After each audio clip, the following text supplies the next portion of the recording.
बिस्मिल्लाहिर्रहमानिर्रहीम। आज हम यहाँ पे ये रसूल जो है ब्रिज पे हम खड़े हैं और ये इसके अगला वाला हिस्सा जो है जेलम और पाकिस्तान के कई हसीन इलाकों में से ये खूबसूरत इलाका है, खेत भी है और ये पाकिस्तान की मिट्टी है। आप पहाड़ों पे चले जाएं, मैदानों में चले जाएं, आप जो है अल्लाह रब्बुल इज़्ज़त ने पाकिस्तान को इतना खूबसूरत बनाया है।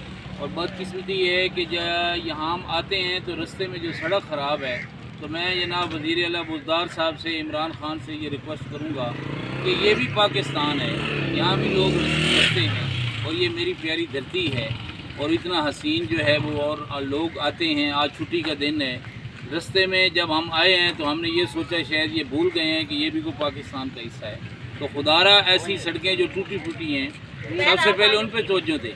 और हमारे बच्चे, कौम की ये बेटियां, बच्चे यहाँ विज़िट करने आए हैं तो क्या सोचते होंगे कि ये हमारा मुल्क कैसा है। तो पहली बात तो ये है कि आप पूरे पाकिस्तान में सर्वे कराएं, यहाँ भी ये ख़ास तौर पे कम लागत से, ज़्यादा लागत भी नहीं है इनकी, और यहाँ पे लोगों का ज़्यादा आमद और रफ्त है, तो इसको फौरी तौर पे तामीर करवाया जाए और सड़क को बनवाया जाए और यहाँ पे और भी ज़्यादा चूल्हे और इस तरह का करें कि ताकि ये पाकिस्तान का हिस्सा और ज़्यादा खूबसूरत हो।